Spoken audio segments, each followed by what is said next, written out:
যাদের গ্যাস্ট্রিক বা বদ হজমজনিত সমস্যা আছে তাদের জন্য আনারস হইতে পারে একটা মহা ওষুধের মতো, এবং ওজন কমাইতে গেলে আনারস আয়ুর্বেদিকের মতো কাজ করে। আসসালামু আলাইকুম। তো আমার বাড়ি থেকে হাটের দূরত্ব হচ্ছে প্রায় 10 কিলোমিটার। আমি আজকে চিন্তা করছি সকালে ঘুম থেকে উঠে হাট পর্যন্ত আমি হেঁটে যাব এবং হেঁটে আসবো, কারণ আমার নার্সারিতে কিছু কাজ আছে, কিছু গাছের চারা কিনবো। তো রাস্তায় দেখা হয়ে গেল এই মামার সাথে, যিনি হচ্ছে গাছ থেকে পাড়া সদ্য আনারস বিক্রি করতেছে। তো আর সেটা দেখে আর লোভ সামলাইতে পারলাম না, ভাবলাম বেশ কিছু আনারস খাওয়া যাক। 2টা আনারস নিলাম বেছে বেছে।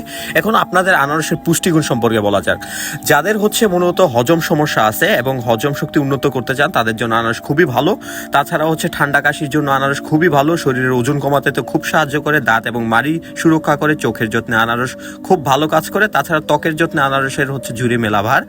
হাড়ের সমস্যা যাদের, তাদের জন্য আনারস খাইতে পারেন। কৃমির সমস্যা হইলেও খাইতে পারেন, এবং ক্যান্সার প্রতিরোধী হিসেবে আনারস খুব ভালো কাজ করে। আনারসের এত পরিমাণ ভিটামিন সি এবং ভিটামিন এ রয়েছে যা আপনার হচ্ছে, তাছাড়াও ক্যালসিয়াম এবং পটাশিয়ামের ঘাটতি পূরণ করে, ফসফরাস রয়েছে। আনারস খুবই ভালো একটা ফল, এবং মাসল বিল্ডিং এর ক্ষেত্রে আনারস খুব ভালো একটা ফল হইতে পারে।